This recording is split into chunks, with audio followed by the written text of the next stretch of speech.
Makeup मध्ये raincoat पण येतो, स्वेटर पण येतो, फक्त पैठणी साडी नाही आहे. कन्सेप्ट कळली? परिस्थितीनुसार कसं बोललं पाहिजे, कसं वागलं पाहिजे, कसं चाललं पाहिजे, कसा चेहऱ्याला आणि केसाला रंग आकार दिला पाहिजे, याला म्हणतात मेकअप. कन्सेप्ट कळली? हा मेकअप तुम्हाला येत नव्हता का? येतो, पण त्याचे बारकावे असतात. बरोबर? तुम्हाला एका व्यक्तीला तिला तुम्हाला शिवाजी महाराष्ट्र म्हणून आला पाहिजे, तिला तुम्हाला महात्मा गांधी म्हणून आला पाहिजे, तिला तुम्हाला गौरी म्हणून आला पाहिजे, तिला तुम्हाला शिवाजीचंद्र बोस म्हणून आला पाहिजे. कसं बनवणार? मेकअप बदलला, ड्रेस बदलला, बोलणं चालणं बदललं की मेकअप बदलला. म्हणून मेकअप या विषयामध्ये बोलणं आणि चालणं हा खूप महत्त्वाचा. आता आम्ही मेकअप केलाय की नाही? सरांचा पण मेकअप आहे, सरांच्या मेकअप मध्ये चष्मा पण, माझ्या मेकअप मध्ये चष्मा आहे का?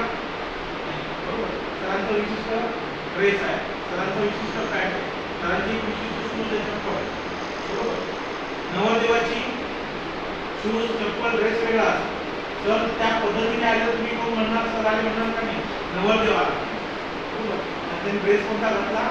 नवरदेवाचा. कन्सेप्ट कळली? जसा तुम्हाला ड्रेस आहे, जसा देश आहे, तसा वेश करून देण्याची जबाबदारी कोणाची? मग मॅडम काय शिकवणार तुम्हाला? Tools and techniques. काय शिकवणार? टूल्स म्हणजे काय? साहित्य, साधन. आणि टेक्निक्स म्हणजे काय? तंत्र. म्हणजे हेअर कट हे काय झालं? तंत्र. टूल्स काय लागणार? कैची, वॉटर शॉवर पंप, अजून काय लागेल? कोंब लागेल. कसं करायचं, काय करायचं, कशाने करायचं आणि ते वापरायचं ते मॅडम सांगणार. कोणाचं करायचं हे मॅडम सांगणार. तुम्ही मुलीचं करा नाही तर मुलाचं. कोणाचं